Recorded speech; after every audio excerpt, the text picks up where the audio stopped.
Good morning, peeps. It is Wednesday, day before Thanksgiving, and we're enjoying a nice, cool 45-degree morning here in Louisiana. Nice ride across the bridge, pretty uneventful, which are always the best ones. And today, talking about staying motivated. How do you stay motivated with all the struggles and distractions of life? Motivated making your short film, specifically. Because I'm having trouble staying motivated making my short film. So yeah, it's like, when you bust your butt, you work's wearing you out, you gotta drive back through traffic, you gotta take care of munchkins and cook and clean and do all the house chores and all the things. How do you stay interested in your little short film project? And it's like, I guess I keep asking myself, what is the true motivation behind me wanting to do short films? Is it just to tell a story? Is it just the love of the production process and working with actors and getting other people excited about the project? And I mean, this is kind of what I do every day with TV commercials. It's fun. You have to show up in a place. Not that I do it anymore. Now I'm working on a show, but it's similar though. But you have to get people pumped and motivated and excited, and it's a fun energy to kind of like sample when you're in the thick of it. You show up in a restaurant, people are all excited. Oh, it's a TV commercial, and most people, 3/4 of everyone wants to be in the commercial. Every now and then you get a few people that dread it. It's like, God, get me out of that commercial. It's like they're wanted by America's Most Wanted or something. But whatever. Not everyone's a ham. But I'd say 75% of the world, a strong 75% of the world, would be more than willing to do anything you ask them. They just want to be on TV, and it's a fun energy and fun vibe. So that part of it is really fun. But deep down, it would be great to make movies, But it always comes back to one simple topic to me: am I willing to move around to make movies? And the answer is no. So I think that limiting factor will probably keep me from doing this professionally. Okay. Now, if you're willing to move around and go where the money is and go where the film is, you're going to do great. You're going to work hard. You're going to work 80 to 90 hours a week. Easy. But you can do it, But you got to be willing to go where it is. You don't have the luxury. It's such a sparse industry. You have to go where they're doing it. You have to go to Atlanta right now. They're doing 30 movies there now. They're doing 3 or 4 here in Louisiana now because they moved the tax credit. So I'd start by going where the tax credit is, and at the moment that's in Atlanta. Now that's going to dry up too. Like here, they're going to realize, well, we gave away $2 trillion worth of taxes, and we estimated we brought in $5 million out to $100 million. I don't know. Nobody knows for sure. It's a gray number.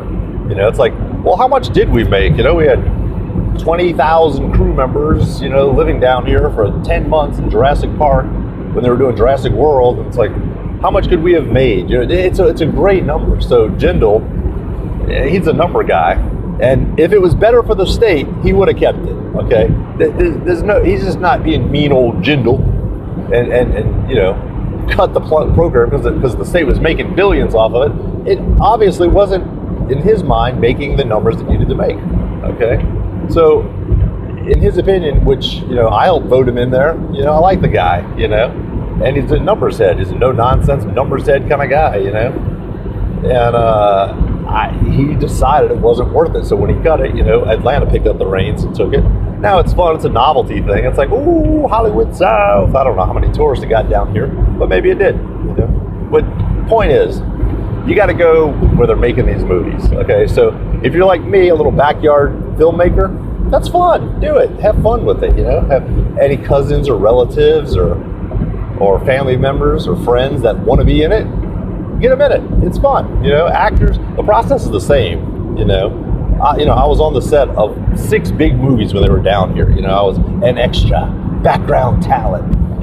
I call us moving wallpaper, but whatever. It's fun. But Jurassic World was fun. We're running from flying pterodactyls and all that stuff. So that was a hoot. It was fun being in that. But just seeing how it's done, it's like, it's amazingly simple. You know, there's 20,000 people around, but at the moment, they're only filming this little bitty scene. That's a little camera on a rig with bicycle tires, and they're running down the street as Chris Pratt's running from an invisible T-Rex. You know, it's just like backyard production. It's the same thing. You got better cameras, better gear, better equipment, you know, more people, but not that many, you know. Growing up, I would watch HBO behind the scenes, and it was Steven Spielberg, you know, or whoever it is, doing E.T., okay, action! And the camera was like as big as my car. There were like 20 operators around the camera, and there were 30 people pushing the dolly, and there were 60 people moving a light. It's like, what? It was like a Superdome size production for every scene that they ever showed in HBO behind the scenes business, you know? Nowadays, it is so micro production, you wouldn't believe it. Okay, if you want to get over that intimidation of Hollywood, no one can ever do it. Okay, wherever you are, sign up at a talent agency as a background extra. Okay, if they're not going to, you know, if there's no production going on in Idaho or wherever you are, you know, look at the nearest state where production's happening. Okay, and be willing to drive there. I mean, if you live anywhere around Atlanta, Georgia, right now, you could probably walk onto a set, and they need people. Like here, back when Louisiana was Hollywood South, every day of the week. I mean, I work in the French Quarter, and every day of the week there was 3 crews in the French Quarter. You can almost walk onto the set, but no, you really have to sign up with a talent agency, okay, that finds talent for movies, okay. Long story short, get your butt on a set, a real Hollywood production set, and you're not gonna. It's not the class I was hoping for, but you're gonna see samples of it. You're gonna see crews. You're gonna see people working the camera. With American Horror Story, it was like a grumpy director and some dude holding a Steadicam, and then some dude holding a 3-pane monitor, and that was it. I'm like, what? This is the crew? There was like 5 people, you know. And there were other people and holding and tents and cooking and carting people around and stuff, but it's like, it is so micro production now. You got to see it to believe it. It's crazy. Fantastic Four, same thing. Tiny little camera, tiny little rig. You know, of course, I'm seeing one scene. I'm seeing 4 seconds of the movie. Okay, but still, it's tiny. It's a lot less intimidating when you see it. You know, so you should be an extra. Just go be an extra. 2 or 3 little films. It's very tedious. There's a bunch of people who take it too seriously. There's a bunch of people who could care less, like me, really. And then there's a bunch of people who don't know where the hell they are. I'm like, how did you get here? You know, like, are we doing a movie? You know, it's like, I don't know who these people are, but it's a very strange blend of people when it comes to extra scenes, like when there's 1,000 people running from a fake explosion or something, you know. But you should definitely get on some sets. You know, if you're interested in it, go check it out. Get on a set, see how it's done. And you'll see, it's very basic. It's very basic. It's organized. That's the hardest thing with filmmaking. Organization. Set, script, super. Now, this is probably going to be you doing all these roles, okay? It is on my productions. Set director, you know, you're going to be directing the shots. You're going to be doing everything. You're going to be looking at the script. You've got to follow the script, you know, if you can. I mean, I try this every time, and I've done this for 25 years, and I can barely do it because it is such a cluster bomb when you hit the ground running. You know, when it's you doing everything: lighting, camera, audio, directing, costuming, props, background, every single aspect of it, you know, just moving talent around and driving your crew, just every single aspect of it. Guess what gets last? Script supervisor. Okay, I put it heavy on the actors. Look, guys, this is what we're shooting today. Please know your lines. It'll make things go 20 times faster if you're very familiar and you know your lines. We can work out the, work out the, the pacing of the scene, the way you're saying them, let's work on that. But it's like, it's really sad that when you do such a micro production, acting and script unfortunately come last. That's why you see such bad acting and horrible line delivery on short films, because the production process behind it takes up so much time. Okay, if there's anything you can do, if you can get your brother-in-law, your sister, your cousin, your neighbor, whoever, just to help set up lights, and they can do the lights That's that much more time you can put into the script and the acting, okay? I believe anybody can do anything, okay? If you get someone pumped, you take your time, you rehearse enough, you get them comfortable, let them say the lines in their own words, okay? You don't have to stick with your script. They're trying to speak out of your mouth. It's not their language, okay? Let them say it in their words. It's the same meaning. Let them change a word or two. You know, don't be a freaking Hitler with your script. You know, let it be fluid. Because if it isn't, it sounds rigid and it sounds like someone's reading a script. You know, it's like, it just sounds horrible. I mean, you go to so many of these film festivals and it's like, well, it's like, really at the end of the day, it's like, why was this even done? It sounds like a typewriter talking, you know? It's like, and that dude, not that he's a horrible actor, he wasn't directed well, you know? But that's a trade-off when it comes to this stuff. You know, on set, it's sad to say this, but well, it's hard to say this. Your job as director, the only job as director, which is the most riveting, I guess, uplifting thing I see on the bigger sets, is that director is talking to that actor and there is no one else around them, okay? There's the camera operator, AD, camera director, director of photography. All those people are worried about the technical stuff. Now that's easy when you got a $200 million budget and you got people worried about that. But if you're doing everything, it's not so easy. That's all I can say is don't try to do it all alone. Because at the end of the day, it's practice for you and them, but it's like, it could be so much better with just one extra person. Always remember that. Try to get one extra person to help you move stuff around. Make your neighbor the lighting director. Show them how it's done. Put a light over here, put a light behind them. Do like a 180 plane, and it's very simple, okay? The basic lighting setup, you know? Cut them off the background with a hair light if it's dark behind them, and then hit them from this side. If you want to be fancy, put a fill and a key, you know? Bounce a light from this light and hit them on that side. If you can. If you can't, don't worry about it. Use sunlight or whatever, but, you know, do what you can. But try to have people to help with those positions, because your only job is to try to get the most compelling performance from them. And if you slow down a little bit and you give them a little time to get comfortable and you let them speak it in their words, it's going to sound 20 times better than them trying to parrot your language, you know, your words. Because there's a lot of times I've done 20 billion TV commercials, okay? And 3/4 of those had lines on camera, okay? And this is a nervous chef or nervous business owner or nervous bank president, whoever it is, whomever, it doesn't matter, okay? They're all nervous, okay? And you just got to relax them, kind of, you know, just don't be nervous yourself. You know, they'll pick up that energy and it'll transfer over. That's a very hard thing to master, which I'm always practicing daily. But you have to be the calm in the storm. You have to be the eye of the storm, because the storm's going on. There's no doubt about that. The storm is around you and you're the eye. You got to stay in the eye. You got to follow it, you know? Lead the eye, lead the storm, but be the eye, okay? It's like, there's no way around it. You've got to do that. If you're nervous, everything's nervous. It just puts tense, you know, the set gets tense. It turns into a cluster bomb. Okay, that's when people start yelling and screaming and people say, what a miserable experience. I have been on hundreds, if not thousands of commercials that I've produced personally, and I'm patting myself on the back with this. I don't have one bad experience.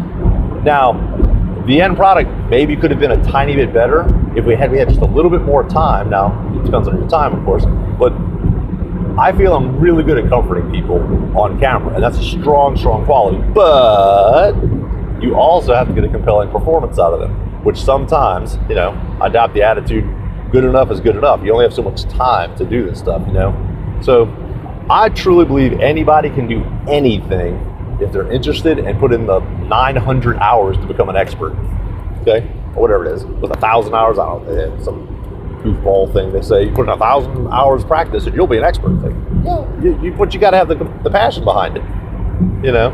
But anyway, yes, your job is to get a performance out of that actor, and look online right now at short films. Look at other short films out there, and you will see when acting was compromised. You know, it might be a beautiful scene. I've seen some pretty short films.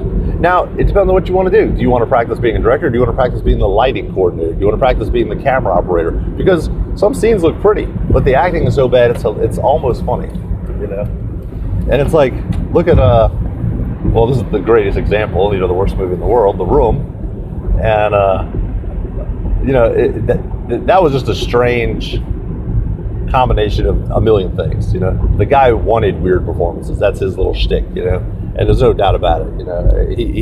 He's very aware of it, and he wants his own. He's got his own little world, his own David Lynch surreal bad acting universe. That guy. Okay. And anyway, look at short films, and you will see, when the acting was compromised. Okay. And if you look at it, you can see there's moments where they could have shined. They could have shined a little brighter. If you just took a time, did another take, practice. This is my deal. I like practicing 2 or 3 times. I don't like shooting a lot because I don't like logging a lot. I like practicing, just say for 2 lines. Okay. I like to hear it once or twice, and then look at the camera. Frame it up. You got to flesh it out. And then you got to ask them, you got to show them where they're going to land, where they're going to be. I mean, places and marks are very, very, very, especially if you use prime lens, very important. They've got to land on their mark, otherwise you could be out of focus, and it's not easy to do. Prime lenses are a pain in the ass. They look sexy. I would almost save them for tight shots where they're seated or not moving, because you're going to need a crew if you're going to try to pull focus on a dolly while someone's walking through a park and you're right on their nose and the background's nice and soft and fuzzy. You got to maintain that distance as you're focus pulling. Ain't easy. We do it for a living, and we typically do 10 takes to get like a 2-foot walk. Okay, it's just not an easy maneuver to pull off. But yeah, use a wide angle. Go out in the light, for a lot of action scenes, and you'll have that aperture is going to be closed down. Like a 6. Somewhere between a 6 and a 7, or even, you don't want to be at a 14 because that's like beach, but it's like, I'd say 5, 6, somewhere around there. Maybe even, I don't know, you can get to the 2 digits. Then you're gonna have a deep depth of field, And these are all tips for beginners. Okay, anybody that's done this 5, 10 times knows what the heck I'm talking about. But it's like on the f-stop, if you're at a 2, or if you're at like a 1, a 1.1, a 1.5. Or on the left side, on the that means the aperture is wide open. You're gonna have a very shallow depth of field. Looks good. Pain in the ass to pull off if you're gonna try to do this with people moving. It's very hard.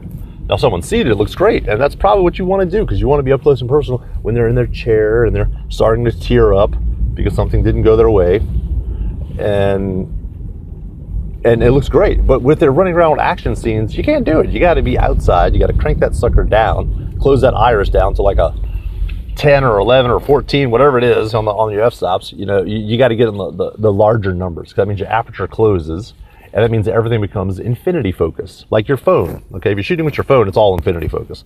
The only way you're going to get any depth of field with your phone, which you can, is if you put it in macro and you put it right next to the phone, like that close. Okay, it'll focus on that little flower, and everything else goes soft behind it. Okay, but that's all you can do with your phone. I mean, that's something. You could get shallow depth of field if you put it on macro and put somebody really close to the phone. You can use your phone, and I plan on using my phone for a lot more stuff. It's just too convenient and fast. That's what I love about it. But yeah. Anyway, yeah, make it easy on yourself. Don't try to do walking and action scenes with shallow depth of field. That's insane. So anyway, that's my little 2 cents.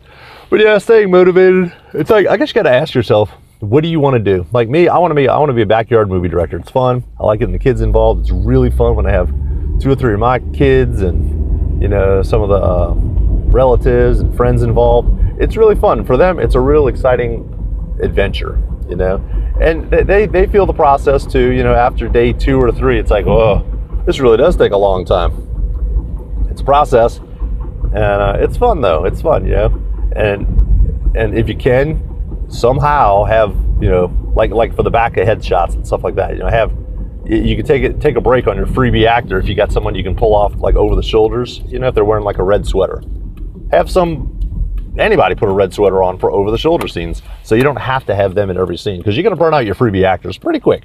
Okay, and my one little movie that I did last year for the festival, the 1 Minute Film Fest, that little scene of that girl, that was 4 different people playing that alien girl. I was one of them too. I was the one on the sofa when the hunter was looking at her hair and she looked up.